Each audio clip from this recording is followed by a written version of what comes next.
What's going on, my people? Welcome back to another episode of the Stop the Count podcast. Today, we're going to be talking about the stacked weekend for MMA and also talking about the championship boxing fights going down. First, for some news, it now looks as if Canelo is looking to fight either jermellcharlo for Canelo's undisputed title or Badu Jack for Badu's cruiserweight title. Now, for the boxing cards, first talking about the Matchroom card. Headlined by regisprograis putting up his WBC light welterweight title against Danielitozorilla. Regis was originally supposed to fight liamparo, but the fight got cancelled after Liam pulled out with an injury. First, getting into a fight I'm really looking forward to, and that is Shakram Gisav versus Harold Calderon. Two very good undefeated opponents. Now, talking a little bit about the main event, regisprograis versus Danielito Zorrilla.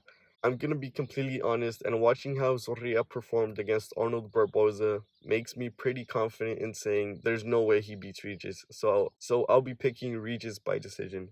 Next, the Showtime card in Australia, headlined by Timtszyu putting up his interim WBO light middleweight title against carlosocampos. First, for some prospects on this card, the first, Rockyogden, and the second is a huge prospect in my opinion.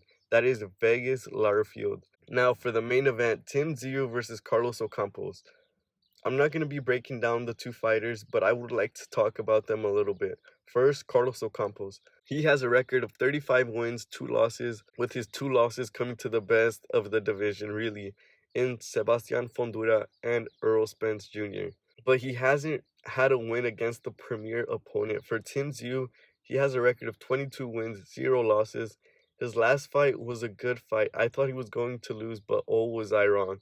He was absolutely dominant, stopping the only guy to ever beat Jermellcharlo, Tony Harrison. And for what I believe will happen in this fight, I believe Timtszyu wins this fight and gets one step closer to an inevitable Charlo showdown. Now, there is a PFL event going down, but it's really two divisions I could care less about in the heavyweight and women's featherweight, so I won't be talking about them. Getting into the Bellator 297 card, it's such a good card on paper with two great title fights to end the night. The first being featherweight champion patriciopitbull Fieri challenging bantamweight champion sergiopettis for Sergio's bantamweight title. The main event is yoelromero challenging light heavyweight champion vadimnemkov. First, getting into a couple fighters I'm really looking forward to, one of them being Ramazankurmagomedov. Many may remember he was on Dana White's Contender Series, but he was in an extremely close fight and he did win by split decision, but Dana didn't want to sign him because he thought he lost. Also, kylecrutchmer, he's a great wrestler, and yes, he's someone who many people consider to be boring, but I really like his fights. Now, jumping right into the co-main event, patriciopitbull Fieri going up against Sergiopettis. First, getting into challenger patriciopitbull Fieri. He's what some people see as the best Bellator fighter of all time. He has so many company records. Patricio was already double champion, holding the featherweight and lightweight straps. Patricio has a record of 35 wins, 5 losses, with 23 wins by finish. Patricio's last loss happened almost 2 years ago, losing to AJ McKee, getting caught in a submission. Patricio was able to avenge that loss 9 months later. Getting into a little bit about Patricio's game, he's very well-rounded. Although I do believe striking is where he stands out the most to me, Patricio has been very patient in his recent fights. He is a very hard puncher. He always seems to hurt his opponents on the feet. He is also very much a counter puncher, always looking to counter on his opponent's mistakes on the feet. Pitbull's leg kicks are very fast and hard. His ground game is very underrated. His submission game is also very dangerous. Now for his opponent, Sergiopettis. Sergio has a record of 22 wins, 5 losses, and 8 wins coming by finish. This will be Sergio's second title defense, as Sergio hasn't fought since 2021 due to injury. And the thing that stands out to me the most from Sergio's game is his creativity on the feet. Sergio, as well as Patricio, is a very effective counterpuncher. Now, Sergio has a good, hard jab. He is very much a volume puncher, but the longer the fight goes, the harder the shots feel, as Sergio really doesn't tire out. On the ground, Sergio is very competent. There is many questions you could ask here. how Patricio's going to be at his new weight. Will his chin hold up? And for Sergio, how he's going to be coming off of his injury, going up against Bellator's #1 fighter right off the bat.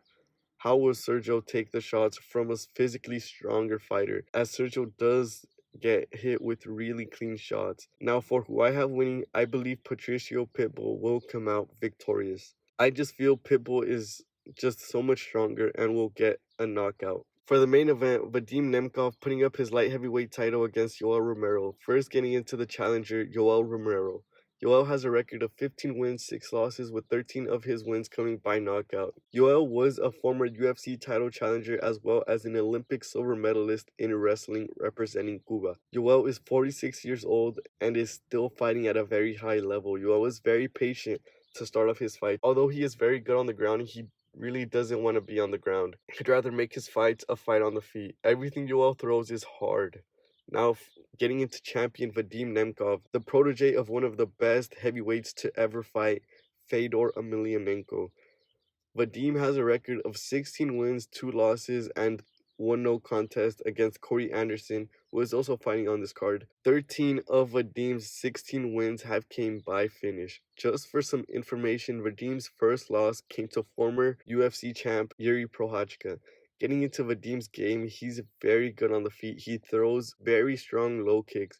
He might not be the best on the ground, but he is getting better and better each fight. Now, for who I have winning this fight, I believe Vadimnemkov will come out victorious by decision. It will in no way be an easy fight, as I believe Yoel will clip him a couple of times, but Vadim has to be better with the head movement in order to avoid those left hands from Yoel.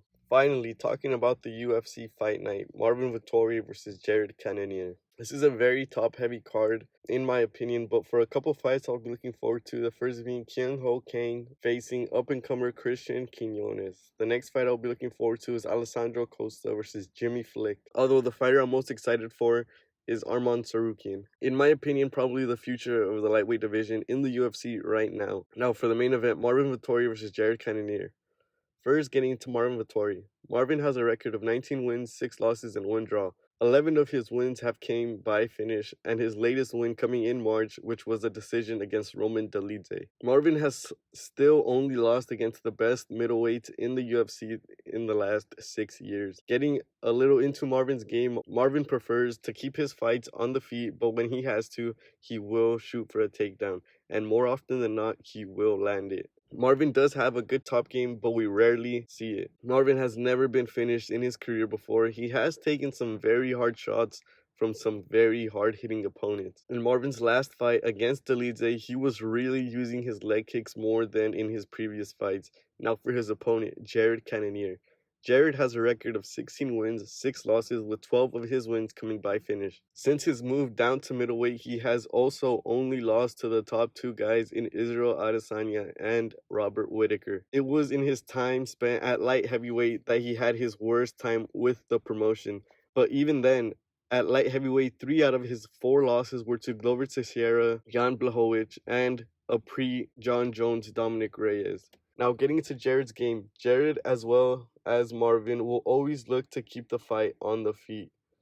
Jared has a style I consider boring. He doesn't look to throw many combos, throwing one shot at a time, and has a very low output. There's times where Jared starts looking for that one shot knockout. Jared's leg kicks are always very important for him, not just because of the damage they cause, but because that's the way Jared usually manages and feels out the distance between him and his opponents. Now, for who I have winning the fight, I believe Marvin Vettori will be able to pull out the decision victory here, as I believe the movement in which Marvin fights will be the biggest impact and cause many problems for Jared's style. Thank you guys for staying until the end. Don't forget to like, comment, share, and subscribe.